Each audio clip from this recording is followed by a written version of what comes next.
আজকের একটি জায়গা যেখানে আমরা প্রভু যীশু খ্রিস্টকে স্বর্গে যেতে দেখেছি, শাস্ত্রে নিশ্চিত।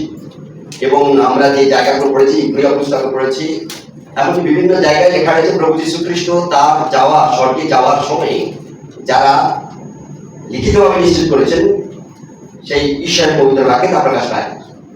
তিনি মেঘ হঠাৎ এসে পৌঁছায়। তারপরে আমরা এটা ওই ঐতিহাসিক একটি ঘটনা, যা যিশু তিনি হঠাৎ আস্তে আস্তে করে ভ্যানিশ হয়ে যায়নি, সকলের সামনে সকলের সম্মুখে আস্তে আস্তে করে চলে যায়। তিনি ভ্যানিশ হয়ে যাননি, যাকে ভ্যানিশ করে দেওয়া হয়েছিল। এবং তারপরে সুপারন্যাচুরাল বডি পেয়ে তিনি আমাদের সঙ্গে ছিলেন। এবং তারপরে তার বিশেষ পরিচর্যায় তিনি সম্মিলিত আরম্ভ করলেন। কেন তিনি আমাদের সঙ্গ ছেড়ে তিনি চলে গেলেন? আজকের প্রশ্ন, কেন প্রভু যীশু খ্রিস্ট তিনি আমাদেরকে সঙ্গ ছেড়ে তিনি চলে গেলেন? তিনি তো ছিলেন 40 দিবারাত্র, তিনি থাকতে পারতেন আমাদের সঙ্গে, কিন্তু কেন তিনি চলে গেলেন? আজকের বিষয় যিশুর সাকারণ আশা ও শক্তির প্রত্যাবর্তনের প্রতিশ্রুতি। কারণ আশা, শক্তি এবং ফিরে আসার প্রতিশ্রুতি। তাই আজকে ঈশ্বরের বাক্য নিয়ে আছে প্রেরিত তার এক কথায় বিশেষ 9 থেকে 11 পদ। আমরা অনেক আগে পড়েছি, কিন্তু এখানে আমি যে জায়গাটি লিখেছি একটু ছোট্ট সারাংশ লিখেছি মাত্র, কারণ আমি যেগুলোর বিষয়ের উপর কথা বলবো সেই জায়গাগুলোকে আমি এখানে টাচ করে লিখেছি। এর ভেতর থেকে অনেকগুলো জিনিস আমি বাদ দিয়েছি। আজকের যে অংশটি দিয়েছে তার জন্য এই সামারিটা করছি।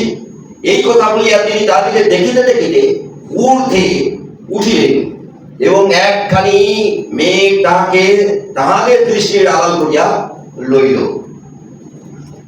এই কথা বলে তার আগে কিছু বলছিলেন নাকি? তিনি তাহাদের দেখিতে দেখিতে আমরা অনেকে ভাবি আমরা বলতাম যদি তোতা পাখি, কি আমরা অনেক সময় যদি তোতা পাখি হতাম তাহলে আমরা কত সুন্দর পাখা মেলে উঠতাম, আর এখানে কাছে হুড় করে উড়ে যেতাম কি। আর যিশু তার পাখা ছিল না, কিন্তু হঠাৎ উঠতে আরম্ভ করলেন, উঠতে আরম্ভ করলেন, মানে উঠতে নয়, উঠতে এরকমটা উঠতে আরম্ভ করলেন। আর সেই সময়ে ঈশ্বর তার নিশ্চিত করলেন, তার মেঘ দিয়ে তাকে আস্তে আস্তে করে বলেন আড়াল করে নিলেন, আমাদের সঙ্গ থেকে আড়াল করে নিলেন। আর আমরা আজকে সেই জায়গাতে যে ঈশ্বরের দয়া অনুগ্রহ আমাদের জীবনে কি রয়েছে। যীশু খ্রিস্টের জন্ম, মৃত্যু এবং পুনরুত্থান, এটা আমাদের জীবনে একটা গুরুত্বপূর্ণ নিশ্চিত। এটা যদি না হয়, প্রভু যীশু খ্রিস্টের জন্ম যদি না হয়, তাহলে মৃত্যু হবে না, আর মৃত্যু যদি না হতো তাহলে তার পুনরুত্থান হতো না। তাই এটা আমাদের কাছে, যারা আমরা প্রভু যিশুতে বিশ্বাস করি, আমরা প্রভু যিশুর উপরে নির্ভরভাবে জীবনযাপন করি, আমাদের 3টি দিক: প্রভু যীশু খ্রিস্টের জন্ম, প্রভু যীশু খ্রিস্টের মৃত্যু, প্রভু যীশু খ্রিস্টের পুনরুত্থান। এটা খুব জরুরি আমাদের জীবনে। প্রভু যীশু খ্রিস্টের জন্ম আমাদের জীবনে, আমাদের ব্যক্তি জীবনে, পৃথিবীতে এই জন্ম হ্যাপি বার্থডে নয়। আমাদের জীবনে প্রভু যীশু খ্রিস্টের জন্ম, আমার জীবনে আমার নিজের পাপের মৃত্যু, খ্রিস্টতে কি মৃত্যু, আমার নিজের মৃত্যু, এবারে যিশুর সঙ্গে আমি সমাহিত। আমার জীবনে প্রভু যীশু খ্রিস্টের পুনরুত্থান, যা সমাধি থেকে, কবরের জায়গা থেকে ওঠা। এটা যদি আমাদের ব্যক্তি জীবনে না ঘটে, তাহলে আমি ব্যক্তিগতভাবে আমার জীবনে যিশুকে আমি জানতে পারিনি, এবং তার পরবর্তী জায়গাটা রয়েছে সরকারের জায়গাটাও আমার কাছে নিশ্চয়তা নেই, অনিশ্চয়তা। যখন আমার জীবনে, আমার ব্যক্তি জীবনে প্রভু যীশু খ্রিস্টের, আমার জীবনে ব্যক্তি জীবনে প্রভু যীশু খ্রিস্টের জন্ম ঘটবে, যখন আমার ব্যক্তি জীবনে আমার পাপের মৃত্যু প্রভু যীশুর সঙ্গে ঘটবে, আবার প্রভু যীশু খ্রিস্টের সঙ্গে যখন আমার পুনরুত্থান ঘটবে, তাহলে তারপরের জায়গাটা, আজকের জায়গাটা কিন্তু সুনিশ্চিত হবে, না হলে আজকের জায়গা কোনো সুনিশ্চিত হবে না। তাই যখন আমরা নিজের অভিজ্ঞতাতে, প্র্যাকটিক্যাল অভিজ্ঞতা দিয়ে সম্পূর্ণ নির্ভর করি যে প্রভু যীশু খ্রিস্ট আমার জীবনে তিনি জন্মেছেন, এবং সেটাই হচ্ছে আমাদের আধ্যাত্মিক জীবনের একটা জন্ম দিন, যেটাকে আমরা অন্যভাবে বলি পরিত্রাণের দিন, পরিত্রাণের তারিখ। কি আপনি হঠাৎ কেন যিশুকে হঠাৎ আপনি জীবন দিলেন, কেন আপনি প্রভু যিশু এলেন, আর যেদিন কোন দিন এলেন, যেই দিনটি আপনি এলেন সেই দিনটি হচ্ছে আপনার জীবনে আত্মিক জীবনের দ্বিতীয় জন্ম। এখন সেই দ্বিতীয় জন্ম যখন হয়েছে, তাহলে দ্বিতীয় মৃত্যুটা আমাদের দরকার হয়েছে। সেটা খ্রিস্টের সহিত আমাদের পূর্ব জীবনের প্রিভিয়াস জীবনের মৃত্যু এবং প্রভু যীশু খ্রিস্টের সঙ্গে আমাদের পুনরুত্থান। এখন পুনরুত্থিত যদি আমরা বিশ্বাস করি, আমরা জানি, আমার অভিজ্ঞতা হয়েছে, আমার জীবনে প্রভু যীশু খ্রিস্ট জন্মেছে, ফিরে আসছে আমাদের জায়গায়, তাহলে নিশ্চিত স্বর্গারোহণটাও হবে তার সঙ্গে। তিনি এরপরে আমরা দেখবো প্রভু যীশু খ্রিস্ট কেন তিনি আমাদের ছেড়ে গেলেন। স্বর্গারোহণ অত্যন্ত আমাদের জীবনে আশীর্বাদ আনে কিনা সেটা আমরা দেখার চেষ্টা করব। স্বর্গারোহণ মানে যিশু পৃথিবীর কাছে সম্পূর্ণ করে পিতার কাছে ফিরে যাওয়া। তার মানে এই নয় যে তিনি বিদায় নিলেন আমাদের কাছ থেকে। আমরা যখন মৃত্যু আমাদের জীবনে দেহহীন মৃত্যু ঘটে, তখন আমরা বিদায় নিই। সকলেই বলে তিনি বিদায় নিয়ে চলে গেছেন, তিনি আর আমাদের মাঝে নেই। কিন্তু যিশু, প্রভু যীশু খ্রিস্ট তিনি বিদায় নেননি। এখানকার যা কার্য, তার দায়িত্ব ছিল, সেই কার্য সম্পূর্ণ করবার পরে তিনি স্বর্গে ফিরে চলে গেছেন। আমরা প্রভু যিশুতে রয়েছি, প্রভু যীশু খ্রিস্ট স্বর্গারোহণ হয়েছে মানে বুঝেই বলে যে তিনি বিদায় নিয়ে নিয়েছেন, তিনি আমার মধ্যে মাঝে নেই। তাহলে আমরা অন্যভাবে এটাকে আমরা যীশু খ্রিস্টের মৃত্যু হয়েছে বলে সুনিশ্চিত করে দিলাম। তিনি বিদায় নেননি, তিনি আমাদের ছেড়ে যাননি, তিনি তার কাজ সম্পন্ন করেছেন। প্রভু যীশু খ্রিস্টের স্বর্গারোহণ হচ্ছে একটি বিশেষ মহান বিজয়ের প্রমাণ। তার যদি স্বর্গারোহণ না হতো, বিজয় হতো না। তার পুনরুত্থান আমরা দেখেছি, পুনরুত্থান ছিল বিজয় নয়, পুনরুত্থান ছিল শয়তানের সঙ্গে পূর্ণ মোকাবিলা করা। সেই মোকাবিলাটাই পরিষ্কার বুঝে দেওয়া, শয়তান তোমার যে পুরো গুড় মেলে, যে গুড় মারি না, গুড়ুল আমরা মেলে কি করি, গাছে রেখে দিই। যদি রেখে দিলে কি হবে, সেই গাছের সেই জায়গায় আস্তে আস্তে করে সে গাছটি নষ্ট হয়ে যাবে, যদি গুড়ুল সারা জীবন লাগা থাকে ওই জায়গায়। এই পাপ মনুষ্য জীবনে, মানুষ জীবনের কুড়ুলের মতো মেরে রেখে দিয়ে কুড়ুলটাকে ছেড়ে রেখে চলে যান। কুড়ুল একটি গাছে মারা থাকে, যদি কুড়ুল মেরে রেখে দেওয়া হয়, সারা জীবনের মতো গাছ বাড়তে পারে, কিন্তু গাছের ভেতরে যে ক্ষতি হবে, যে কাণ্ডের যে ক্ষতি হবে, সেই কাণ্ডে আর ফার্নিচারের ক্ষেত্রে সেই গাছ আর ফেরত আসবে না। কারণ এই কুড়ুলটাই গাছের গোটা কাণ্ডকে শেষ করে দিবে। আমাদের জীবনে পাপ ঠিক এইভাবে কুড়ুলের মতো মেরে বসে রয়েছিল, আর প্রভু যীশু খ্রিস্ট তার পুনরুত্থানের দ্বারাই উপড়ে ফেললেন, আমাদের জীবন থেকে পাপটিকে উপড়ে ফেললেন। এবং তারপরে তিনি আমাদের সঙ্গে রইলেন, তিনি দেখলেন যাতে কুড়ুল তুলে নেওয়ার পরে আমরা সুস্থ আছি নাকি, আমরা অসুস্থ হয়ে পড়ছি নাকি, আমরা দুর্বল হয়ে পড়ছি নাকি, আমাদের ভয় কাজ হচ্ছে নাকি, আমাদের মধ্যে সাহস হারিয়ে ফেলছে নাকি। এই সকল কাজ করতে আরম্ভ করে শাস্ত্রের লোকদের কিন্তু সুসমাচার 24:51 পদে বলছে, তিনি আশীর্বাদ করিতে করিতে তাহার দিকের নিকট হইতে পৃথক হইলেন এবং স্বর্গে উঠিয়া গেলেন। অনেকে বলে স্বর্গ টর্গ কিছু নেই, কিন্তু এখানে ফিজিশিয়ান ডক্টর লুক তিনি বলছেন, সেন্ট বা প্রেরিত লুক তিনি বলছেন স্বর্গ রয়েছে, কারণ তিনি সচক্ষে তিনি দেখছিলেন, নিরীক্ষণ করছিলেন। প্রথমে তিনি ক্রুশিয়ার সময়ে তিনি নিরীক্ষণ করছিলেন, তিনি দেখছিলেন যে প্রভু যীশু খ্রিস্ট যখন গেথসেমানি বাগানে প্রার্থনারত ছিলেন, তার কপালে ঘর্মাক্ত ঘাম, ঘর্মাক্ত মানে রক্ত ঘর্ম ছিল। সেইটাকে তিনি তার বিশেষ বাক্যে তিনি উল্লেখ করলেন। এখানে তিনি উল্লেখ করছেন প্রভু যীশু খ্রিস্ট আশীর্বাদ করিতে করিতে, বাবা গো আমি তো চালি গেলি গো, তুমি কাকে টুটু কইব গো, আমি কাকে বাবা কইবা গো। এই তুই যদি কাকে বাবা বলবি না, মানে নাই তোর বাবা, তাহলে কি বলবি? তুই জানিস তোর বাবা কাকে টুটু বলবে? যদি টুটু যদি না বলার লোক না থাকে, তাহলে বাবা, তাহলে তুই থাকি এতক্ষণ টুটু বলবে, কি হবে কেন? তাহলে তো ফুটফুটু চলে, কি অল্প আমাকে এটা দাও, আমাকে সেটা দাও, আমাকে মশলা দাও, আমি বিয়ে চলে যাবো, আমাকে কি বিয়ে দাও, সব হয়ে যাচ্ছে। তারপরে যেই বিয়ের দিন যাবে করে সেই দিন আরম্ভ করে দিয়েছে খবর আছে।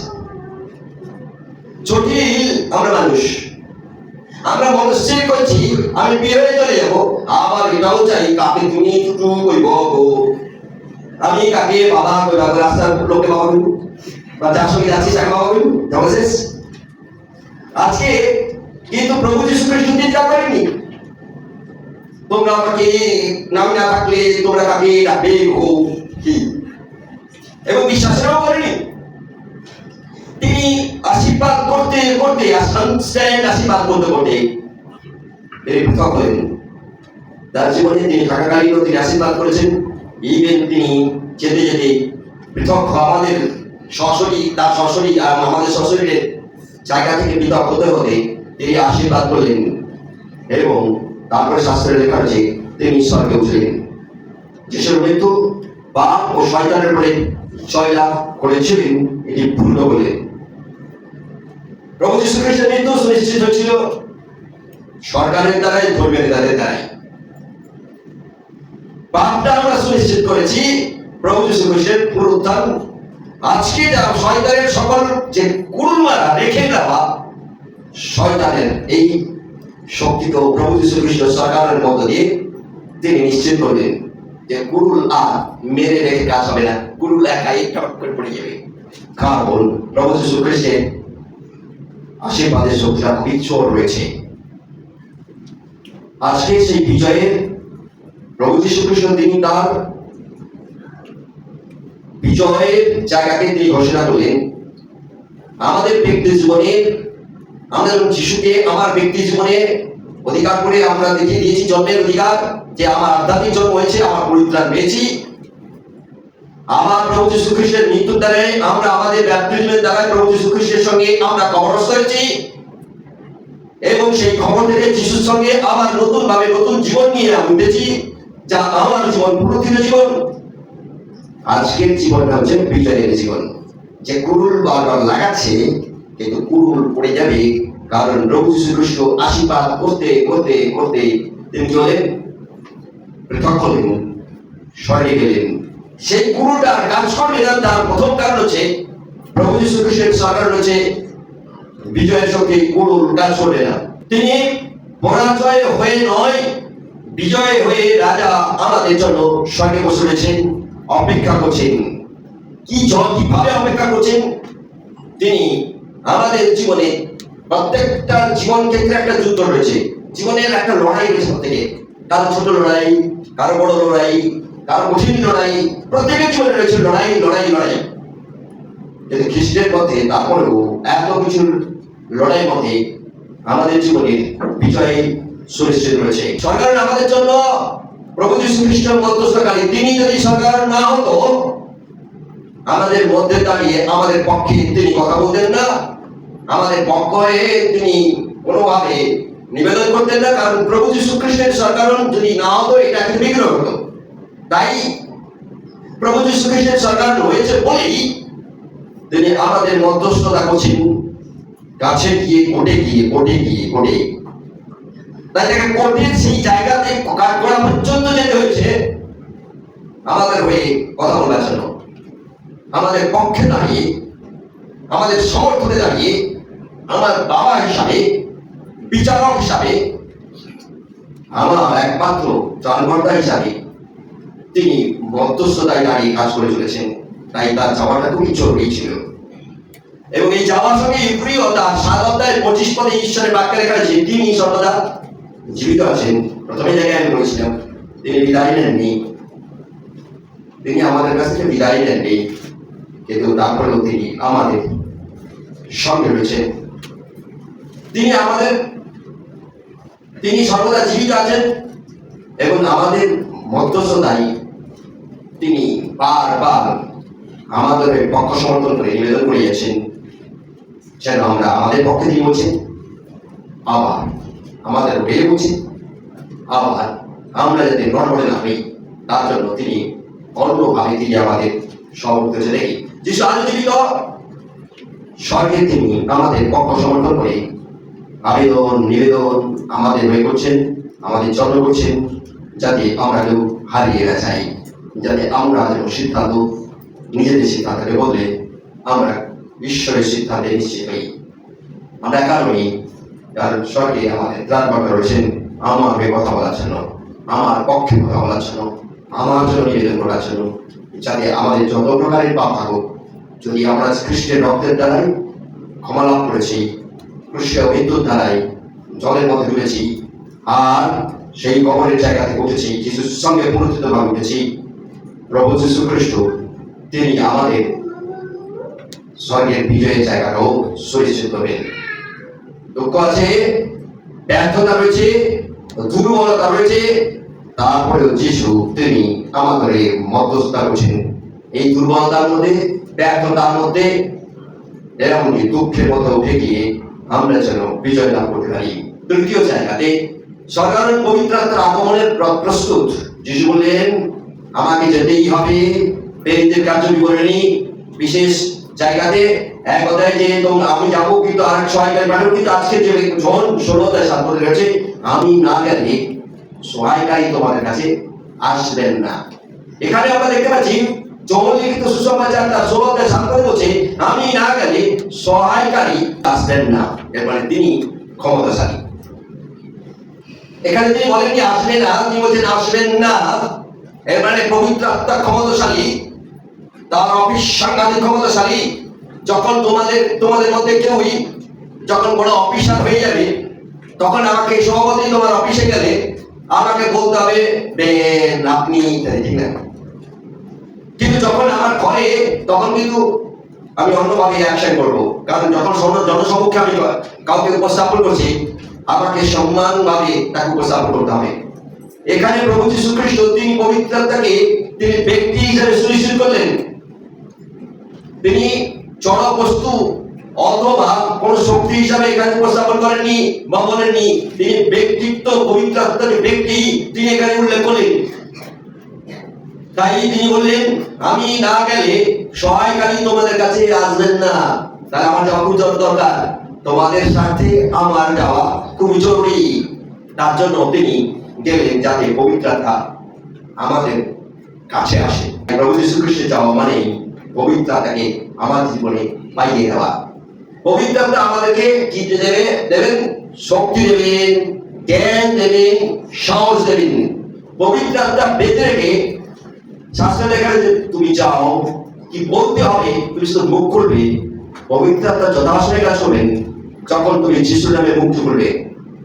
তাই পবিত্র আত্মা আমাদেরকে শক্তি দেন, সাহস, আমাদের কনফিডেন্স লেভেলকে তিনি বাড়ান, আমাদের জ্ঞানের জায়গাকে বিস্তার করেন। কি বলতে হবে উত্তর দেওয়ার জন্য তিনি জ্ঞান দেন, সাহস দেন।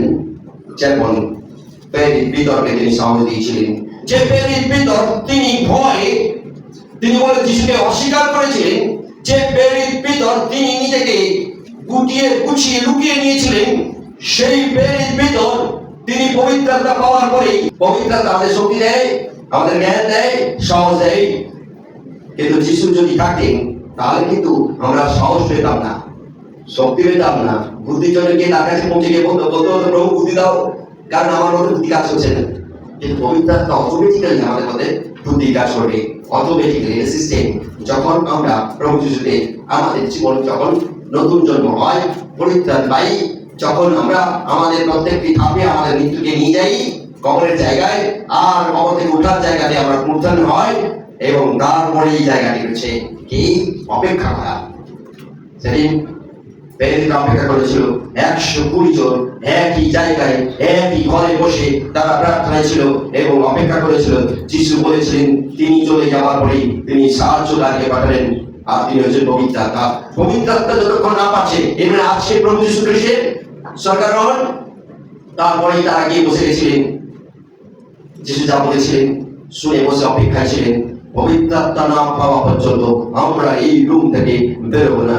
আমরা খাওয়া দাওয়া যাই করি এখানেই করবো, এই তো একটা উদ্দেশ্য, পবিত্র আত্মা আমরা প্রার্থনা করবো, আমরা কাঁদবো প্রভুর কাছে, না সফলতা হবো, প্রভুকে বলবো তোকে দিতেই হবে। যতক্ষণ না পাবো ততক্ষণ পর্যন্ত অপেক্ষা করবো। তারা অপেক্ষা ছিলেন, কারণ পবিত্র আত্মা আমাদের জীবনকে পরিচালনা করে। সেদিন 120 জন তাদের জীবনকে পবিত্র আত্মা পরিচালনা করে তারা বৃদ্ধি পেয়েছিল। তার মধ্যে একজন যে পিতর তিনি গোপনে নিজেকে গুছিয়ে রেখেছিলেন, গুটিয়ে নিয়েছিলেন, ভয় ঘাবড়ে গেছিলেন, সে পিতর পবিত্র আত্মা পাওয়ার পরে মৃত্যুকে ভয় করছেন না, সেই ভিতর দাঁড়িয়ে তিনি ঈশ্বরের বাক্য সর্বজাতির মাঝে সর্বধর্মের মাঝে সাহসিকতার সহিত তিনি প্রচার করছেন। এটা তার সাহস ছিল না, এটা ছিল ঈশ্বরের এক বিশেষ নির্দেশ মানা হেতু ঈশ্বর তাকে এক শক্তি দিয়েছিলেন, তিনি হচ্ছেন পবিত্র আত্মা। তিনি কি বলবেন জানতেন না, কারণ পিতলের এত বৃহৎ পড়াশোনা ছিল না পৌঁছের মতো, কিন্তু কি বলেছিলেন সেটা ঈশ্বরের বাক্যে আমরা প্রথম বিশেষ সার্মনে আমরা পাই। এবং সেই বাক্যের হেতু লোকেরা সেই মন পরিবর্তন করেছিলেন, কারণ সেখানে জ্ঞান ঈশ্বর তাকে দিয়েছিলেন। তিনি জানতেন যে এটা করলে তাকে জেলে ঢোকানো হবে, তাকে বেত্রাঘাত মারা হবে। পবিত্রতা তাকে সাহস দিয়েছিল, বেত্রাঘাত পাও তাতে যায় আসে না, কারণ সব বেত্রাঘাতের মুখে আমি ঈশ্বর সদা প্রভু, আমি পবিত্রতা রূপে তোমার সঙ্গে রয়েছি, ভেতর এগিয়ে যাও। আমাদের ব্যক্তি জীবনে পবিত্রতা খুবই জরুরি। আমাদের ব্যক্তি জীবনে অনেক কিছু করি, কিন্তু জানি না, কখনো প্রার্থনা করি, বলি প্রভু এই পবিত্রতা ঈশ্বর আমার মতো তুমি কাজ কর, তুমি কাজ করো, কারণ তুমি প্রতিশ্রুতি ঈশ্বর। আমার প্রভু যীশু খ্রিস্ট যিনি আমার ব্যক্তি ত্রাণকর্তা, তিনি চলে গেছেন, আমার জীবনের জন্য তিনি মরেছেন, আমার জীবনের জন্য তিনি রক্ত দিয়েছেন, আমার জীবন আমার পাপের জন্য তিনি বেত্রাঘাত পেয়েছেন, থুতু দিয়ে পেয়েছেন, তিনি চলে গেছেন। আমার গোনার ঘরে নেই, তিনি বিদায় নেননি, কিন্তু তিনি একমাত্র পাঠিয়েছেন তুমি সেই পবিত্রতা আমার মধ্যে কাজ করো, যেমন পিতার মধ্যে কাজ করেছিলে, সকল বেদিকদের মধ্যে কাজ করেছিলে, যেমন আজ অনেক প্রভু লোকদের মধ্যে কাজ করেছো, আমার মধ্যে কাজ করো। যদি কোথায় ত্রুটি থাকে আমি চাই সেগুলোকে তুলে বের করে তোমার আত্মাই অভিষেক হতে। আজকে যারা আমরা প্রভু রয়েছি, সরকার প্রভু যীশু খ্রিস্টের যদি না হতো, তাহলে আমাদের কাছে প্রত্যাবর্তনের আশাটা অনিশ্চিত থেকে যেত, আমাদের জীবনে সম্পূর্ণ অনিশ্চয়তা থেকে যেত। তাই প্রভু যীশু খ্রিস্টের সরকার আমাদের জীবনে এক বিশেষ ঈশ্বর পবিত্র বাক্যে এক তার এক রয়েছে। এই যিশু যে পিতাকে স্বর্গে যাইতে দেখলে সেই তিনি আবার ছিলেন প্রত্যাবর্তন ঘটে, আমার আগমন ঘটে।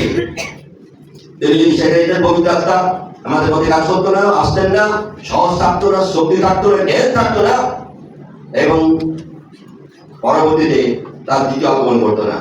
যীশু খ্রিস্ট যেমন ভাবে স্বর্গে গেছেন, এক্সাক্টলি যেমন ভাবে গেছেন, তিনি আসবেন তেমনি ভাবে সব বলে গেছে। এটা আমাদের কাছে বড় প্রত্যাশা, এটা আমাদের কাছে নিশ্চয়তা, এটা আমাদের কাছে আমরা এমন একটি জীবন আমরা পেয়েছি, প্রভুর অনুগ্রহের জীবন পেয়েছি। এই জীবন অবহেলার জীবন নয়। এই জীবন আমরা আমাদের প্রার্থিব জগতের নানা কিছু পাওয়ার জন্য আমরা অবহেলা করি আমাদের ব্যক্তি জীবনকে। আমাদের জীবন অবহেলার জীবন নয়। আমাদের পবিত্র আত্মা ঈশ্বর তিনি অবহেলা করেননি, বরং আমরা তাকে অবহেলা করি, সরিয়ে রাখি। তাই দ্বিতীয় আগমন হবে প্রভুর গৌরব এবং মহিমার সহিত, যেন সেই দিনের জন্য যেন আমরা চিরকাল অপেক্ষায় থাকি। যদি প্রার্থিব জগতে এই প্রার্থিব দেহ থাকি, সেই মুহূর্তে যদি প্রভু যীশু খ্রিস্টের তার দ্বিতীয় আগমন ঘটে, তার প্রত্যাবর্তন ঘটে, তাহলে আমরা সশরীরে আমাদের এই ঈশ্বরেরও প্রভুর সঙ্গে মিলিত হবে। আর যদি না ঘটে, তাহলে প্রভু যীশু খ্রিস্ট কবরস্থের জায়গায় সুপার ন্যাচারাল শরীরের যে শরীরে আমরা যে আত্মা শরীর আছে সেটা মিলিত হয়ে কেমন সুপার ন্যাচারাল অপূর্তিগত শরীর দিয়ে প্রভুর সঙ্গে অনন্তকাল মিলে বসবাস করবো, এবং সাহসের সহিত, বুদ্ধির সহিত বা শক্তির সহিত নয়, সেখানে কোনটাই লাগবে না, কারণ প্রভু যীশু খ্রিস্ট সঙ্গে রাজা হিসাবে থাকবেন, তিনি সুরক্ষাকারী। আমাদের বুদ্ধি তখন আর বুঝতে হবে না। বুদ্ধি যতদিন আমাদের এই শরীর মধ্যে জীবন থাকবে ততদিন বুদ্ধি বুঝতে হয়, যতদিন এই শরীর মধ্যে পা থাকবে আর হৃদয় থাকবে ততদিন সাহস বুঝতে হয়, যতদিন আমাদের মধ্যে শরীর থাকবে ততদিন হাঁটার জন্য শক্তি বুঝতে হয়। আর এগুলো যখন এই আমার শরীর থেকে যখন বেরিয়ে যায় তখন কোনটাই বুঝতে হয় না। তখন আমরা প্রভুর কাছে যে আশা নিয়েছিলাম নিশ্চিত হয়ে যাই যে আমি প্রভুর সঙ্গে রয়েছি। তাই তখন দুষ্ট লোক নেই, সাহস দরকার হয় না তাদের সঙ্গে দাঁড়ানোর জন্য, কারণ দুষ্ট লোকেরই বিপক্ষ থাকবে না, বিপক্ষ যাওয়ার মতো কোনো জায়গা নেই। আমরা একটি বিশেষ আব্রাহাম আর সেই ভিখারি, কি লোকটির নাম, লাজার, সে ট্রেনের মধ্যে খেয়ে পাগলের মতো জীবন ধারণ করেছে। যে ট্রেনে খাবার ফেলে দিত কে যেন ধনী লোকটি, সেই খাবার খেয়েছিল, কিন্তু ঈশ্বরীয় ভাবে জীবন যাপন করেছে লাজার। সেই লাজার স্বর্গে যাওয়ার পরেই তিনি আব্রাহামের পাশেই রয়েছেন, আর সেটাই বুঝেছিলেন ধনী লোকটি। তাই বলেছিলেন ধনী লোকটি, একটু আঙুলের চুম্বন পেলে যদি একটু ঠান্ডা লাভ করতাম, কারণ এই জল আছে আমার কাছে, কিন্তু গরম জল তৃষ্ণা নিবারণ করে না। বাতাস রয়েছে, গরম বাতাস আরাম দিচ্ছে না। তাই আব্রাহামের অথবা সেই লাজারের একটু আঙুলের চুম্বন যেন পাই, যাতে আজকে যেন আমরা প্রভুত্ব রয়েছে। লাজারের দেহ পড়ে রইল, কিন্তু লাজার অর্থেই আব্রাহামের সহিত, ঈশ্বরের সহিত, খ্রিস্টের সহিত তার মিলনে ধনী লোকটি বুঝেছিল। আয়াস করেছে 60 বছর, 100 বছর, 110 বছর, আর আয়াসের জায়গাটি পূর্ণতা শেষ করে গেছে দেহের। কিন্তু দেহের পূর্ণতা পরে, দেহের শেষ হওয়ার পরে, দেহের চাষ হয়ে যাওয়ার পরে তারপরে কি হবে? তারপরে জায়গাটা ছিল চিন্তা করি। কেউ ছিল আজকে যারা আমরা বসে রয়েছি, এই চার্চকল কেউ চিরকাল থাকবে না, থাকবে। আস্তে আস্তে করে চামড়া খাসবে, আস্তে আস্তে করে চামড়া তুলতুল ছিল, এখন চামড়া খাজ মারছে, ক্ষতি হচ্ছে। আর একটু চামড়া একটু শক্ত করতে হবে, খাজ মারবে। আর একটু সুন্দর শক্ত, তখন চামড়াগুলো শক্ত হবে, তুলতুলে নেই। আবার একটু পরে চামড়াগুলো দুর্বল হয়ে উঠবে, দাঁতগুলো বড় বড় হয়ে যাবে। তুই ভাবলি আমি তো সুন্দর ইয়ের দাম নিয়ে, কার দাম নিয়ে, ইঁদুরের দাম নিয়ে জন্মেছিলাম, কিন্তু এখন দেখতে পাচ্ছি হাতির দাম বড় হয়ে বেরিয়ে পড়েছে বাইরে দিয়ে। কি করে বেরোলো? এটা তো আমার ছিল না, আমি দেখতে সুন্দরই ছিলাম, দেখতে এত সুন্দর ছিল, দাঁতের তুলনায়, ইঁদুরের দাঁতের তুলনায় সবকিছু সুন্দর ছিল। কিন্তু এখন দেখছি হাতির দাঁতের মতো বড় দাম বেরিয়ে পড়েছে বাইরে দিয়ে, দেখা যাচ্ছে। হাসার আগেই দাম দেখা যায়, আগে মুখ বন্ধ করে দাম দেখা যেত না, এখন হাসার আগেই দাম বেরিয়ে যাচ্ছে। কি করে হলো? একাই হবে, আটকাতে পারবো না। জীবনটাকে আটকানোর চেষ্টা করি, যেমন সেদিন 120 জন জীবন আটকানোর জন্য, অন্যের জীবন আটকানোর জন্য তার কারণ ছিল, অপেক্ষা ছিল পবিত্র আত্মায়। কারণ দ্বিতীয় আগমনের পূর্বে তিনি এক সহায়ক দেবেন, তিনি হচ্ছেন পবিত্র আত্মা। তিনি শক্তি ঢোকাবেন, জ্ঞান ঢোকাবেন, সাহস ঢোকাবেন। প্রস্তুত থাকতে হবে, পবিত্র জীবন যাপনে নিয়ে আমাদেরকে প্রস্তুত থাকতে হবে। পঞ্চমত, সরকার আমাদের মিশনের আহ্বান তিনি প্রভু নির্দেশ করেছেন। সেই নির্দেশটি এই পেরিতের একতায় 8 পদে তিনি বলছেন, তোমরা শক্তি প্রাপ্ত হইবে, পৃথিবীর প্রান্ত পর্যন্ত আমার সাক্ষী হইবে। তুমি মিশন ক্যারি আউট করবে। আমি যদি না যাই, তুমি এটা করবে না। আমি যদি না যাই, পবিত্র আত্মা তোমার ফ্রেশ শক্তি উঠে আসবেন না। আমি যদি না যাই, যতক্ষণ আমার অফিস এখানে থাকবে, ততক্ষণ পবিত্র আত্মা তার অফিস আরম্ভ করবেন না। আমার বর্তমানে পবিত্র পুত্র ঈশ্বরের অফিস ছিল, যেটাই বলতেন সেটাই ঘটে যেত। তিনি ভাববা দিতে দ্বারা তিনি বারবার তিনি মানুষদেরকে বলে দিয়ে গেছেন। তখন কাউকে যদি বলতো মারা যাও, মারা যাও, কাউকে যদি থাকবে না, উড়ে যাও, চলে যাও, সেটা ছিল পিতা ঈশ্বরের অফিস ছিল। আর পুত্রের অফিস, অনুগ্রহের অফিস। আমার প্রতি খারাপ আচরণ করেছে, আমি তার পরিবারে কিছুই দিই, ধীরে ধীরে তবে স্বাভাবিক, বরং বারবার তাদেরকে বোঝাতে চেষ্টা করেছি, কারণ তারা বুঝছেন আর জ্ঞান নেই, পবিত্রতা জীবনে জ্ঞান নেই। আজকে এখন আরম্ভ আমাকে যেতেই হবে, কারণ মিশন ফুলফিল হবে। আমি না গেলে মিশন ফুলফিল হবে না। আর সেই মিশন হচ্ছে পবিত্রতার মিশন। তিনি ডিরেকশন দেবেন, নির্দেশনা দেবেন, তিনি শক্তি দেবেন, তিনি জ্ঞান দেবেন এই পবিত্র আত্মার মিশন কাজে। তাই আমরা যারা যিশুকে যারাকে শিষ্যদেরকে তিনি দায়িত্ব দিলেন, সুসমাচার প্রচার করো, সমগ্র সৃষ্টির কাছে যাও। মার্কে লিখিত সুসমাচার 16 অধ্যায়, সমস্ত সৃষ্টির কাছে যাও, সুসমাচার প্রচার করো। মধ্যে লিখিত সুসমাচার শেষ অধ্যায়ের শেষ অংশ বলছে, তুমি সুসমাচার প্রচার করো, যারা বিশ্বাস করবে, যারা শিষ্য হবে, তাদের ব্যাপটিজম দাও। পিতা পুত্র পবিত্র আত্মার নামে ব্যাপটিজম দাও। পবিত্রতা কাজ করবেন, কারণ পবিত্রতা অপেক্ষাত মানুষ যখন জাগ্রত হয়, যখন ঈশ্বরের উদ্দেশ্যে কেঁদে ওঠে, এবং তখন ঈশ্বর বলছেন, আমি পবিত্রতাকে দিয়েছি সকলের মধ্যে কাজ করবার জন্য। যদি কেউই অপেক্ষায় থাকি, প্রভু তাদের আশীর্বাদ করবেন। আমরা যেন আমাদের জীবনে এবং কথা কাজের মাধ্যমে কৃষ্ণকে যেন প্রকাশ করি, এটাই হবে আমাদের মিশন ফুলফিলমেন্ট। যিশু সরকার আমাদের শেখায়, এখন সেই জায়গায় ফিরে আসি। তিনি বিজয়ী রাজা, তিনি আমাদের ছেড়ে চলে যাননি। আমাদের প্রত্যাখ্যান করেনি, আমাদের কাছ থেকে তিনি বিদায় নেননি। কিন্তু প্রথম অংশের তিনি, আজকের দিনে আমরা একত্রিত হয়েছি কারণ তিনি বিজয়ী রাজা। যে বিজয়ী রাজা তিনি, সেই বিজয়ী রাজা যাতে আমার জীবনের বিজয়ী এসছে অনেক বিজয়ী হতে পারে, আমার জীবন বিজয় লাভ করতে পারে, চেষ্টা করা বিজয় জীবন আমি যেন বিজয় লাভ করতে পারি সেই বিজয়ী রাজাকে নিয়ে তিনি আমাদের হয়ে তিনি মধ্যস্থতায় দাঁড়িয়ে তিনি পক্ষে সমর্থন করে, আমাদের পক্ষ সমর্থন করে তিনি আমাদের হয়ে তিনি নিবেদন করছেন, আমাদেরকেও বলছেন আমি তোমার অপেক্ষায় রয়েছি সন্তান, আমি তোমার অপেক্ষায় রয়েছি, আমি সর্বদা আমি চিন্তিত তোমার জন্য। কিন্তু আমরা কি প্রভু যীশু খ্রিস্টের জন্য চিন্তিত? আমরা কি আমাদের ব্যক্তি জীবনের জন্য, আমাদের আর্থিক জীবনের জন্য, আমাদের অনন্ত জীবনের জন্য, আমাদের দীর্ঘমেয়াদী জীবনের জন্য চিন্তিত? না, আমরা চিন্তিত এই 50 বছর 100 বছরের জীবনের জন্য চিন্তিত। কি খাবো, কি পড়বো, সকাল থেকে উঠে শুধু এটাই আমরা করি, কি খাবো, কি পড়বো, চলতেই থাকে আমরা। তারপরেও আমরা স্যাটিসফাই হই না। তাহলে 120 বছর, 110 বছর, 100 বছর বা 60 বছরের জীবনের জন্য আমরা এত পরিশ্রম করে স্যাটিসফাই হই না। তাহলে মনে রাখি, যখন হাজার হাজার বছর ধরে থাকবো সেই জীবনের জন্য আমরা কি পরিশ্রম করি আর কি স্যাটিসফাই হচ্ছে এবার বোঝার চেষ্টা করেছি। 50 বছর 100 বছর জীবনের জন্য এত পরিশ্রম করি, তৃপ্তি পাচ্ছি না, তৃপ্তি পাচ্ছি না, আরো করি আরো করি আরো করি, তাও তৃপ্তি আসছে না। যখন মৃত্যু আসে তখন বলে, মৃত্যু হয়ে যাওয়ার পরে ঘরের লোকেরা কান্নাকাটি করে, তুমি তো চলে গেলে গো, আমাকে অনাথ করে দিয়ে গেলে গো। এই আমরা কত রকমের বিদায় সে নেই, একা চলে গেছে, কিন্তু আমরা ভাবি এইভাবে বলে বলে তাকে বিদায় দিচ্ছি, আমরা এইভাবে বলে বলে ভাবি, আমরা মনে করি যে তার আত্মার আমরা কি করছি, শান্তি দিয়ে আছে। কেউ আমার ভাবে হাজার লোককে খাইয়ে দিলে এবার ঘরের আপন লোক মারা গেছে, তার আত্মা সন্তুষ্ট হয়ে যাবে, আত্মা শান্তি পেয়ে যাবে।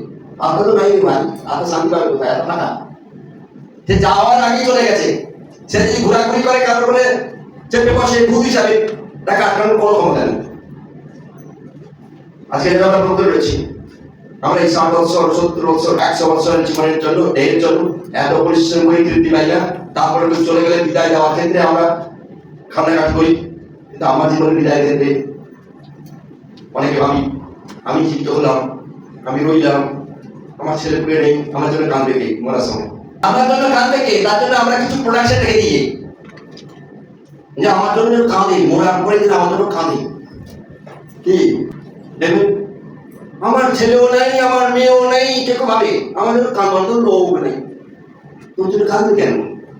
আমার প্রভু যীশু খ্রিস্ট তিনি যখন বিদায় নিয়েছিলেন, তিনি আশীর্বাদ করতে করতে বিদায় নিয়েছিলেন, কাঁদি কাঁদি বিদায় নেননি। কি তাহলে আমরা এমন আশীর্বাদী মানুষ, আমরা যদি ঈশ্বরের লোক হই, এটা জগত লোকের ক্ষেত্রে ঠিক রয়েছে, কিন্তু আমরা ঈশ্বরের লোক, আমরা আশীর্বাদ করতে করতে বিদায় নিব, কাঁদি কাঁদি বিদায় নিব না। আরেকটা জনের কান, আরেকটা জনের কান, তার মধ্যে কি আমরা এইভাবে করি? আমাদের জীবন দারুণ, শুধু দেখা যায় সকালবেলা একটা চলাম, চলাম, আর যে লোকটা মারা গেছে ভালো করেছি, কাঁদি কাঁদি মরে গেল। আমরা যারা প্রভুতে রয়েছি, আমার প্রভু যীশু খ্রিস্ট বিজয়, প্রভু যীশু খ্রিস্টের বিজয়, আমরাও অন্যদেরকে আশীর্বাদ করতে করতে আমরা প্রভু করে যাব। আশীর্বাদ করতে করতে আমাদের দেহ ত্যাগ করবো। আমাদের জন্য কান্নার দরকার নেই, আবেগ কাজ করবে, আমাদের জীবনে আবেগ কাজ করবে। আবেগকে নিয়ন্ত্রণ করতে আমার প্রভুকে দিয়ে, যদি প্রভু যীশু খ্রিস্ট চলে যাওয়ার পরে লোকের কাঁদতেন তো বললো বুঝলেন, আর কাঁদেনি। তারা প্রভু যীশু খ্রিস্টের আশীর্বাদ পাওয়ার জন্য যোগ্য হলেন, সেই মুহূর্তে আশীর্বাদ পায়নি। প্রভু যীশু খ্রিস্ট আশীর্বাদ করতে করতে তিনি বিদায় নিলেন, কিন্তু তারা সেই আশীর্বাদ পাওয়ার জন্য যোগ্য হলেন। খেলা হলো 100 মিটার দৌড়, তোমরা 10 জন লোক নামবে মাঠে, পুরস্কার পাবে সকল 10 জন, কিনা 10 জনই পাস পায়। 5 হতে পারে, 2 জন হতে পারে, অসুবিধা 10 জন হতে পারে। যে তাদের নিয়ে এক স্প্রিট যদি মানে টাইম দিয়ে যদি ইয়ে করা হয়, দৌড়াতে পারে না, সে 10 জন পাস হতে পারে। যদি 5 সেকেন্ডের মধ্যে পৌঁছেছে, 5 সেকেন্ডের সবাই যদি পৌঁছায় ফার্স্ট, ওই আগে আগে ধরতে হবে। টাইম এভারেজ টাইম অটোমেটিক্যালি তাকে বুঝিয়ে দিবে এই টাইমের মধ্যে পৌঁছেছে। কিন্তু ধরা আমরা যখন নিজেরা দড়ি দিয়ে ধরবো, তখন যাকেও একজনে বের করে দেবে, আরেকজন সামনে দিবে। কি যে যা যদি আমার এটাকে একটু এটা ভালো লেগেছে, এই তো সেই সামনে এই একটু আগে বেরিয়েছে। কি দেখা যায় দুজন একসঙ্গে ঢুকে পড়েছে, কিন্তু আমার মিসম্যাচ করে নিয়ে যাকেও একজনকে রেখে দিব, আর একজনকে ম্যানেজ করবো।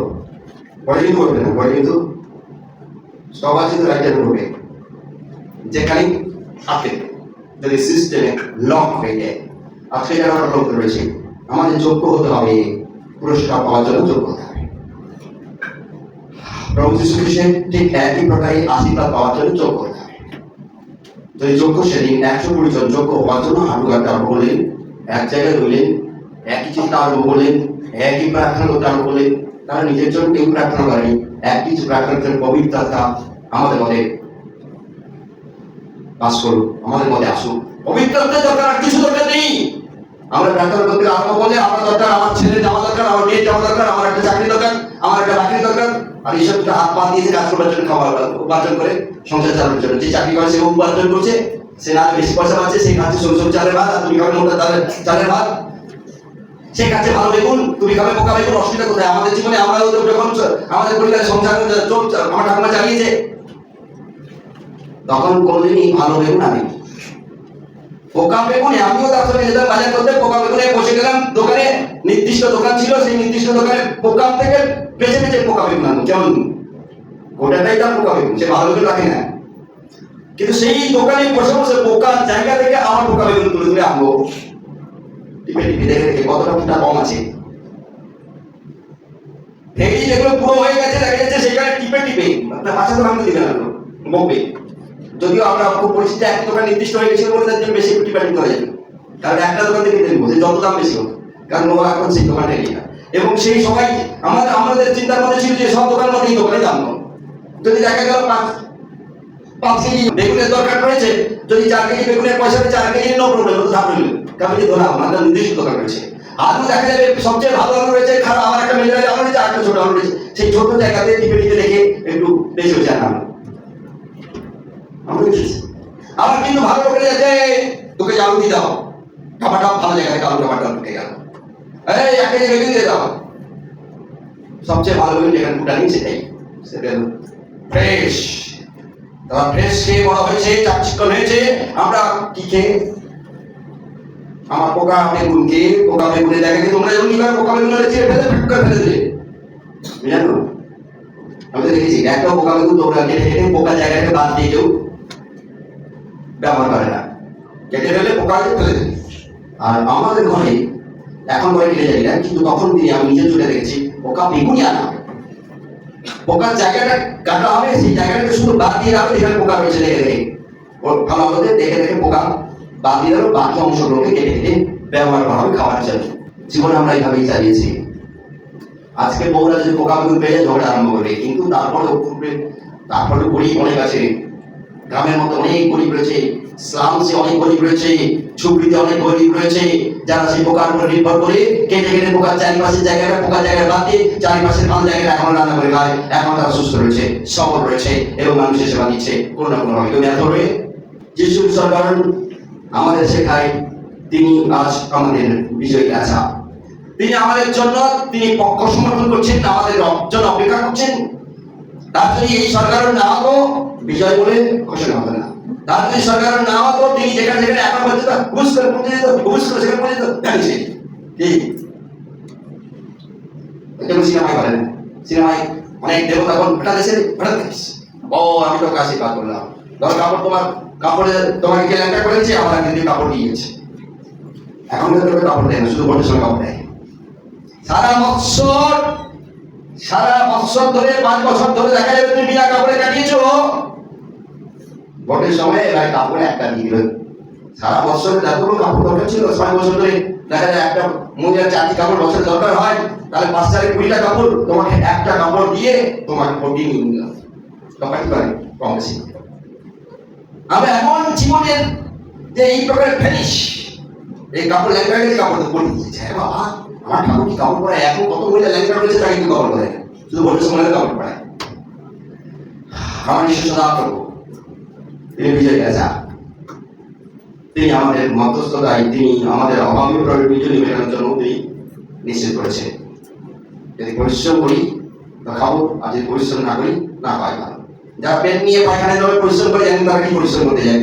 পেন নিয়ে প্রফেসর পায়খানা নিয়ে, বাবা কি পড়ে জানো, পায়খানা নিয়ে পেন নিয়ে যায়, কি খায় জানো, ভালো মন্দ আমি রাতে নিয়ে পায়খানায় বসে খাই, আবার কেউ কেউ বলে গেছে, কালকে বলছিল শুধু আমি রাখি নয় কি বিকেল পাওয়া গেছে, পায়খানাটা কিন্তু বিকেল বিকেল কিন্তু চাকরি খাওয়া কি খাওয়া সাহেবই খাওয়া, এদিকে পায়খানা বেরোয় সেদিকে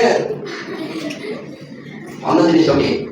এমন বিজয়ী আমরা, এমন ক্ষমতাবান, শুধু পেটের জন্য রক্ষা করি, শুধু পেটের জন্য আমরা এত কাণ্ড করি, এত অসভ্যতামি করি। অনেক কষ্টের কারণ হবে না। প্রভু যীশু খ্রিস্ট আশীর্বাদ করতে করতে তিনি কি বলেন, বিদায় নেননি, স্বর্গে নিতে বলেন, মেঘটাকে রেখে দিল আশীর্বাদ করতে করতে। আমরা এমন এই বিজয়ের দিনে, আমার সরকারের দিনে এমন মানুষ হবো যেন আমরা আশীর্বাদ করেছিল, আশীর্বাদ করি। আশীর্বাদ করতে শিখি। আজকের দিনে আমরা প্রতিজ্ঞা হই, প্রভু আমিও তোমার মতো শুধু আশীর্বাদ করতে করতে, আশীর্বাদ করতে করতে আমি জীবনটা তোমার হাতে তুলে দেবো। বিষয়ের জীবন চাই না। আমি চাই তুমি যেমন মধ্যস্থতায় আমার পক্ষে সমর্থন করছো, আমার পক্ষে কাজ করছো, আমার বিরোধী করছো, আমিও অন্যের জীবনে একই আশীর্বাদ আনাতে চাই। আমি অন্যের পক্ষ হয়ে কাজ করবো, কারণ মডেল তুমি, আমি তোমার সন্তান। আমি চাই তুমি যে পবিত্র আত্মা পাঠিয়েছো সেই পবিত্র আত্মাকে আমার জীবনে ব্যবহার করতে চাই প্রভু। যে ব্যবহার যেন পবিত্র আত্মা নিজের মতো আমাকে ব্যবহার করে, আমি ব্যবহার করবো না। যেমন 120 জনকে পবিত্র আত্মা ব্যবহার করেছিল, আমি ব্যবহার করতে চাই তার হাতে নিচে থেকে, তার দয়াতে থেকে। প্রভু যীশু খ্রিস্ট তিনি আবার আসবেন, সেই অপেক্ষায় থাকবো, সেই প্রত্যাশায় থাকবো। যদি পৃথিবীতে আমার এই দেহে থাকাকালীন তিনি যদি তার সঙ্গে এই ডিরেক্টলি সশরীরে সাক্ষাৎ না হয়, তারপরেও আমি আমার প্রভুর সঙ্গে সাক্ষাৎ হবে। সেটা আমার এই আত্মা যখন সুনিশ্চিত হবে, দেহ ত্যাগ করবে, সেটা মেয়েদের সুনিশ্চিততা থাকে যে আমি অনন্তকাল ধরে প্রভুর সঙ্গে ধরে যাব। 120 বৎসরের জন্য, 100 বৎসরের জন্য এত পরিশ্রম করি, পরিশ্রমের শেষ নেই, তৃপ্তি পাই না। শাস্ত্রের তুমি এত কিছু করে তৃপ্তি পাবে না, এত পরিশ্রম করে তৃপ্তি পাবে না, কারণ আমাকে ছেড়ে দিয়েছ। আর মোটা চাল প্রভু তিনি তৃপ্তি দেবেন, কারণ প্রভুর জন্য যখন তুমি লড়াই করছো। প্রভু তিনি আমাদের সুসমাচারের দায়িত্ব দিয়েছেন, আমাদের জীবন হোক সুসমাচারের লড়াই। আমার জীবনযাত্রা হোক প্রভু যীশু খ্রিস্টের, যে প্রভু তিনি আমাদেরকে জীবন দিয়েছেন, সেই মডেলটা নিয়ে চলি। তাই আজ আমরা বিশ্বাসের সঙ্গে বলি, সরকারকারী প্রভু আবার তিনি সময় আসবেন, সেই অপেক্ষায় রইলাম প্রভু। এখন আজকের দিনে তাহলে আমাদের প্রসঙ্গ একটাই, পবিত্রতা পাওয়ার জন্য অপেক্ষা থাকি। আশীর্বাদ করতে করতে তিনি মেঘ চলে তাকে ঢাকি হয়েছিল, তিনি আমাদের কাছ থেকে আলাদা আলাদা হয়ে চলে গেলেন, পৃথক হলেন, কিন্তু বিদায় নেননি। তিনি গেছেন বলেই পবিত্রতা আসলেন, তিনি গেছেন বলেই বিজয় লাভ, তিনি গেছেন বলেই আমাদের মধ্যস্থতায় তিনি আজ দাঁড়িয়ে হয়েছেন, তিনি গেছেন বলেই তিনি আসবেন, আর তিনি গেছেন বলেই তার মিশন কার্যকে আমরা বহন করবো আমাদের লাইফস্টাইলে। আমাদের লাইফস্টাইল যেন সুসমাচার হয়, আমাদের আশীর্বাদ করতে করতে যেন সুসমাচার হয়। যিশু একটা কোনো কথা বলেনি যে তোমরা আমার ধর্মে থেকো তাহলে তোমাদের সকল সমস্যার সমাধান হবে, তিনি বলেনি। ধর্মে নয়, প্রভুতে যেন জীবন ধারণ করি, যে প্রভু যীশু খ্রিস্ট যেন আমাদের পরিত্রাণের জীবন দেন, যেন প্রভু যীশু খ্রিস্ট যেন আমাদের জীবনের ব্যক্তি জীবনের জন্য জন্মানোর জায়গা করে দিই। একটা মা যখন একটা সন্তানকে জন্মানোর জায়গা করে দেয়, তার গর্ভে থাকার অবস্থায় কোন মা তুই পেটের ভেতরে সারা জীবন থাক ভাই, ভাই নেই ছেলে, বাচ্চা বাচ্চা তোকে বেরোতে হবে না, কষ্ট, পৃথিবীর প্রচুর কষ্ট রয়েছে, তুই পেটের ভেতরেই থাক। 9 মাস 10 দিন কেন থাকবি, 10 মাস 10 দিন থাক, 12 মাস 10 দিন থাক, আর 50 বছর থাক, আমি যতদিন থাকবি পেটের ভেতরে থাক। ছাড়া বলে মা, বলে মা অপেক্ষা থাকে, একটা দিন করে অপেক্ষা থাকে, কবে বাচ্চাটিকে সে নিজে চোখে দেখতে পাবে, কবে পৃথিবীর আলো পাবে, কবে বড় হবে। কখনো মা ভাবে না যে আমি কবে বুড়ি হবো, তুই কবে আমাকে দেখবি, ভাবে হবে না। বুড়ি কবে হবে সে ভাবে না, বাচ্চা কবে বড় হবে সেটাই ভাবে, কিন্তু সে নিজে কবে বুড়ি হবে সে ভাবে না। আজকে আমরা যারা প্রভু রয়েছি, আমরা যেন আমাদের জীবনে প্রভু যীশু খ্রিস্টকে আমাদের জীবনের জন্মানোর জায়গা করে দিই। আমার হৃদয়ে প্রভু যীশু খ্রিস্টের বসবাসের জায়গা হোক। আমাদের জন্মপাত্র যেন সেই জন্মপাত্র যীশু খ্রিস্টের শয়নের জায়গা হয়, থাকার জায়গা হয়, তার উপস্থিতির জায়গা হয়। এবং প্রভু যীশু খ্রিস্টের সঙ্গে আমরা যেন কবরস্থ হই, আমার পাপের জীবন নিয়ে ব্যাপটিজমের মধ্য দিয়ে, আর কবর থেকে উঠে বিজয়ের ভাবে জীবনযাপন করবার জন্য পুনরুত্থিত জীবন নিয়ে যেন যিশুর সঙ্গে থাকি। এখন যিশু তিনি আমাদের সঙ্গে রয়েছেন, পবিত্র আত্মা সঙ্গী করেছেন, বিজয়ের সঙ্গে থাকবো। পবিত্র আত্মা তিনি আমাদের সাহস দেবেন, শক্তি দেবেন, জ্ঞান দেবেন, পবিত্র আত্মার ডিরেকশন দেবেন, কারণ এটা পবিত্র আত্মার কাজ। আমাদের ব্যক্তি জীবনের ডিরেকশন দেবেন। খেয়েও কি প্রভুর কাছে বলি, যেমন আমি সেদিন 120 জন আবার হবে এটাকে তারা প্রার্থনা করেছিল, এক জায়গায় সেই আবার হবে প্রার্থনা করে একটাই চেয়েছিল, পবিত্র আত্মা, পবিত্র আত্মা, পবিত্র আত্মা তোমাকে চাই। আমরা যদি সেই একই প্রকারে প্রার্থনা করি, একই মন নিয়ে প্রার্থনা করি, একই পবিত্র আত্মা আজ যদি কাজ করবেন এবং আমাদের সঙ্গে থেকে আমাদেরকে ব্যবহার করবেন। তাই তিনি পাঠিয়েছেন গ্রহণ করার যোগ্যতা লাভ করি। তিনি আবার আসবেন, সেই প্রকারে প্রস্তুত থাকি। আসবেন শুনে কাজ শুনলাম, বের করে দিলাম। যদি আজকে হঠাৎ রাত্রে এই সময় এসে যান, আমরা প্রস্তুত আছি। ওই যে গত রবিবারের যে ঈশ্বরের বাক্য ছিল, পাঁচ কুমারী, তারা জানতো তাদের ছেলে, তারপরে আগে তাকে প্রস্তুত দিতে পারতো, ভাই নেই। তারা জানতো সবকিছু সহজ, আমরাও জানি সবকিছু সহজ। প্রভু যীশু খ্রিস্টের আগমন যদি ঘটে সেটাও সহজ, সবকিছু সহজ। কিন্তু সহজটা কিন্তু একদিন থাকবে না, কারণ আমাদের ঘিরুতে নেই বুদ্ধি, তাই তো থাকবে না। তাই এই অজ্ঞ মূর্খ এই পাঁচ কুমারীর মতোই আমাদের জীবন যেন না কাটে। আজকে আমরা প্রভুর মিশন, প্রভু যীশু খ্রিস্ট যেহেতু আমার পেছনে তার মিশনের দায়িত্ব দিয়ে গেছে, আমার লাইফস্টাইল হোক, আমার মিশন কাজ হোক, আমার জীবন হোক, আমার মিশন কাজ হোক। আমি যে ক্ষেত্রে কর্মক্ষেত্রে থাকি না কেন, আমার লাইফস্টাইল যেন সেটাও প্রমাণ পাই আমি আমার খ্রিস্টের প্রেমিকার মিশন বহন করছি। মিশন আমাদের জীবন লাইফস্টাইল হোক। প্রভু আসবেন, সব গৌরবে আসবেন, যেমন গেছিলেন নিয়ে আসবেন, কারণ পেটে দিয়ে আসবেন না। তাই আমরা চিন্তা না করি কে সেই আবার কুমারী আছে, যে কুমারীর পেটের মধ্যে দিয়ে আবার কিছু আসবেন, ওই আর নাই। ওই কুমারীর জন্য চিন্তা করার কোন কাজ নেই। নিশ্চয়তা প্রভু বাকি দিয়েছে, আমি যেমন যাচ্ছি তেমনি আসবো। যেমন আকাশ চোখে আমাকে ঘিরে নিয়েছে, তেমনি আকাশ চোখে আমাকে আবার ছেড়ে দিয়ে আকাশ ফাঁকা করবে, আমার দ্বিতীয় আগমন করবে, এই করবে। তাই তার যাওয়ার পেছনেই যদি না যাওয়া হয়, আগমন করবে না এবং নতুন পৃথিবীর জায়গা দিয়ে আর নতুন সৃষ্টি আসবে না। তাই আসি প্রার্থনায় যাই। প্রভুকে বলে, পিতা, তোমার পুত্র যীশু খ্রিস্টের সরকার হলেন মহিমার জন্য তোমাকে ধন্যবাদ জানাই। আমাদের বিশ্বাস দৃঢ় করো, পবিত্র আত্মায় পূর্ণ করো এবং তোমার কাছে বিশ্বস্ত রাখো, যেন আমরা সবসময় তোমার প্রত্যাবর্তনের আশায় প্রস্তুত, তোমার আগমনের আশায় প্রস্তুত থাকি। যিশুর নামে প্রার্থনা চাই, চিন্তা করে থাকি প্রার্থনায় এবং গানটি শুনি।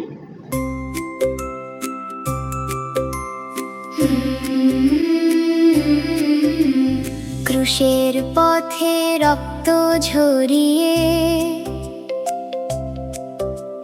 মৃত্যুকে দিলেন পরাজয়। তৃতীয় দিনে জীবিত হয়ে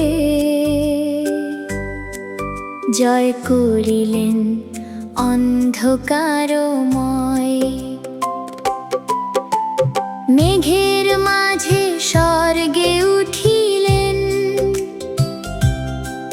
মহিমায় ভরা সেই দৃশ্যখান।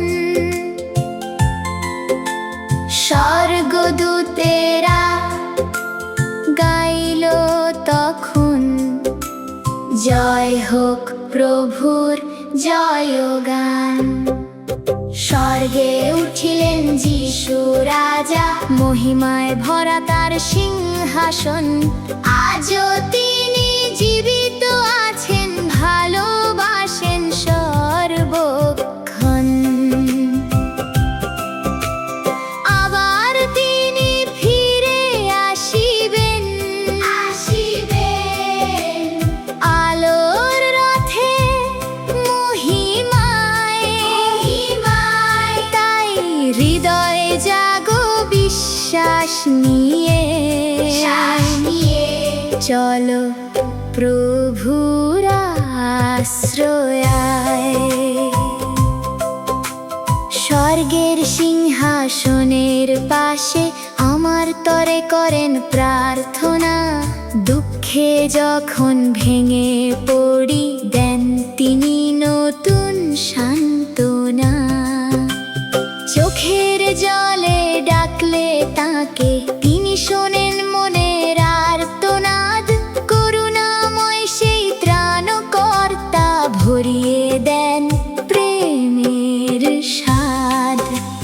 স্বর্গে গিয়ে পাঠালেন তিনি পবিত্র আত্মার আগুন ধারা, ভিতর হৃদয়ে শক্তি এলো, জ্বলে উঠল বিশ্বাস সারা।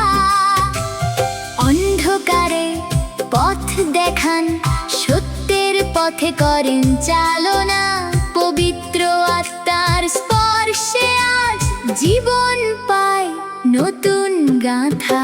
স্বর্গে উঠিলেন যিশু রাজা, মহিমায় ভরা তার সিংহাসন, আজও তিনি জীবিত আছেন, ভালোবাসেন সর্বক্ষণ। আবার তিনি ফিরে আসিবেন, আলোর রথে মহিমায়, তাই হৃদয়ে জাগো বিশ্বাস নিয়ে, চলো প্রভুর আশ্রয়ায়। একদিন তিনি আসবেন আবার স্বর্গীয় মহাগৌরবে, যারা তাকে বিশ্বাস করেছে নিবেন তাদের আপন রবে। তাই জেগে থাকো, প্রস্তুত হও, পবিত্র জীবনে চলি, প্রভুর আগমনের আশায় আজ বিশ্বাসের প্রদীপ জ্বালি। পৃথিবীর সব প্রান্তে গিয়ে ছড়িয়ে দাও প্রেমের বাণী, যিশুর নামে মুক্তি আছে, তারই মাঝে জীবনের টানি। ভয় নয় আর সাহস নিয়ে প্রভুর সাক্ষী হব সবাই, স্বর্গারোহণকারী যিশু প্রভু চিরকাল আমাদের সাথেই রয়। স্বর্গে উঠিলেন যিশু রাজা, মহিমায় দীপ্ত তার নাম, স্বর্গ পৃথিবী গাইছে আজি, যিশুই পথ সত্য ও প্রাণ। আসবে আবার গৌরব নিয়ে, শেষ হবে সকল অন্ধকার, হাল্লেলুয়া গাই আজ সবাই, যিশুই রাজাধিরাজ অপার। মেঘের মাঝে উঠিলেন যিনি, আবার আসবেন সেই প্রভু, বিশ্বাস রেখে চলি আমরা, নারী প্রেমে জীবন সবু। প্রার্থনায় দাঁড়াই। প্রভু দয়াশায়ী, তিনি কৃপাবান ঈশ্বর আমাদের সদা প্রভু, তিনি স্বর্গ আরোহণ করেছেন একটি মাত্র কারণ, তিনি বিজয়ী। তিনি সন্তানেরাও যেন বিজয় লাভ করে। তিনি স্বর্গ আরোহণ করেছেন কারণ তিনি আমাদের মধ্যস্থতায় দাঁড়িয়ে আমাদের হয়ে তিনি নিবেদন করছেন, আমাদের পক্ষে তিনি লড়াই করছেন, যাতে আমরা আর পাপ না করি, বরং তার পবিত্রতায় জীবন ধারণ করে তার বিজয় লাভের জন্য অপেক্ষা করি। তিনি স্বর্গ আরোহণ করেছেন, তিনি বিদায় নেননি, কারণ যেন আমরা তার স্বর্গ আরোহণের ফলে যেন পবিত্রতা আমাদের উপরে আসে, আমরা যেন শক্তি পাই, সাহস পাই, জ্ঞান পাই, নির্দেশনা পাই, যাতে প্রভু শক্তি নিয়ে যেন জীবন ধারণ করতে পারি। প্রভু যীশু খ্রিস্ট তিনি স্বর্গ আরোহণ করেছেন, তার কারণ তিনি আবার আসবেন, কারণ তিনি আমাদের প্রভু, তিনি আবার আসবেন। প্রভু যীশু খ্রিস্ট স্বর্গ আরোহণ করেছেন তার একটি মাত্র কারণ, যেন তার মিশন কে আমরা যেন পালন করি। প্রভু যীশু খ্রিস্ট থাকান তার মিশন কার্য তিনি পালন করেছিলেন, তিনি চলে গেছেন যেন আমরা তার মিশন কার্য পালন করি। আমাদের লাইফস্টাইল হোক মিশন, আমাদের লাইফস্টাইল হোক খ্রিস্ট জীবন। প্রার্থনা চাই, প্রভু দয়া চাই। স্বর্গীয় পিতা, তোমায় ধন্যবাদ জানাই যে কংগ্রিগেশন যারা মুখ খুলে প্রার্থনা করছে, বলছে পবিত্র আত্মা তুমি আমার উপরে এসো, তুমি আশীর্বাদ করো তাদের। যিনি প্রার্থনা করে বলছেন প্রভু তুমি তোমার বিজয় লাভ যেন তাদের জীবনে হোক, যে বিজয়ে তুমি বিজয় লাভে প্রভু সরকার করেছো প্রভু, সেই বিজয় অপেক্ষায় রয়েছে প্রভু, তার জীবনে সে বিজয় দাও প্রভু। পিতা ঈশ্বর প্রার্থনা করি, তুমি দয়ালু ঈশ্বর, তুমি করুণাময় ঈশ্বর, তুমি আমাদের পক্ষে তুমি লড়াই করে চলেছো, আমাদের পাপের বিপক্ষে তুমি প্রভু বারংবার তুমি দাঁড়িয়েছো, কিন্তু প্রভু তা সত্ত্বেও আমাদের জীবনের পক্ষে লড়াই করেছো। যাতে আমরা পরিত্রাণ পাই।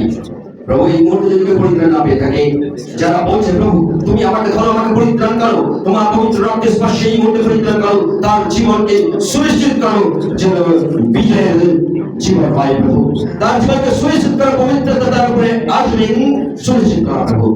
তুমি তাকে সুনিশ্চিত করাও, কারণ তুমি তার পক্ষ হয়ে তুমি এখনো নিবেদন করে চলেছো, তাকে খুঁজছো, চলো মন ফেরাতে সাহায্য করবে ঈশ্বর। স্বর্গীয় পিতা, তোমার দয়া চাই, তোমার করুণা চাই। আমরা যারা বিশ্বাস করি আমাদের জীবনের প্রভু ভঙ্গি, প্রভু তোমার তেমন সুসমাচার নেই, প্রভু তোমার মান সুসমাচার প্রকাশ জন্য আমাদের জীবনকে তুমি তৈরি করো, আমাদের লাইফস্টাইল এবং তোমার সুসমাচার। প্রভু আমরা রক্ত মাংসের অল্প সময়ে আমরা প্রভু সবকিছুকে মেনে নিয়ে চলতে পারি না, সবকিছুকে প্রভু আমরা অনেক সময় হজম করতে পারি না। দয়ালু ঈশ্বর, তোমার দয়া চাই, তোমার করুণা চাই, যার ফলে প্রভু প্রত্যেকটি বিষয়কে প্রভু হজম করবার মতো শক্তি দাও, জীবন থেকে শরীর রাখবার জন্য শক্তি দাও, প্রলোভনের জায়গা থেকে নিজের শরীরকে তোমার পবিত্র কুশে নিজে থেকে প্রভু জীবন ধারণ করতে তুমি সাহায্য করো, যেন তোমার সুসমাচারের চাই হয় প্রভু। স্বর্গীয় পিতা, আজকে যারা প্রার্থনা করছে পবিত্র ঈশ্বর তুমি নেমে এসো। হে পিতা ঈশ্বর, তুমি বলেছিলে আমি স্বর্গে যাওয়ার পরে, স্বর্গ আরোহণের পরে পবিত্রতা আছে, তোমরা অপেক্ষায় থাকো। যারা অপেক্ষায় থাকো প্রভু পবিত্রতার জন্য, তাদের জীবনে প্রভু প্রত্যেক দিন দিন সময় সময় প্রার্থনা করে আর তোমার কাছে কাঁদে, বলে পবিত্রতা এসো, পবিত্রতা এসো, পবিত্রতা এসো। এই পবিত্রতা তুমি স্বর্গে করো। তোমাদের থেকে আমাদের জীবনে সাহস আসতে পারে না, তোমাদের থেকে আমাদের আধ্যাত্মিক জ্ঞান বৃদ্ধি পেতে পারে না, মানসিক জ্ঞান, পার্থিব জীবনে চলার জন্য জ্ঞান, এই জ্ঞান আমাদের আর প্রয়োজন নেই। আমি চাই প্রভু, আমরা চাই, মন্ডলী চাই তোমার স্বর্গীয় জ্ঞান। পিতা ঈশ্বর, তোমার আত্মা পেতে রেখে আমরা শক্তি লাভ করতে পারি না, সাহস লাভ করতে পারি না, এবং যেগুলো থাকবে সেগুলো আমাদের নিজস্ব ইচ্ছা শক্তি, কিন্তু ইচ্ছা শক্তি উঠে গিয়ে তোমার গৌরব ধরে রাখতে পারি। সেই শক্তি দাও হে পবিত্রাত্মা ঈশ্বর, সেই সাহস দাও হে পবিত্রাত্মা ঈশ্বর। তুমি আশীর্বাদ করো, তোমার নির্দেশনে চলতে চাই। পবিত্রাত্মা ঈশ্বরকে পাঠাও আজকে প্রভু প্রার্থনায় পবিত্রাত্মার জন্য পাওয়ার জন্য, যে বিশ্বাসী যে প্রিয়জনরা তোমার প্রার্থনা করছে প্রভু আশীর্বাদ করো, দয়ার হাত রেখো, অনুকূলের হাত রেখো।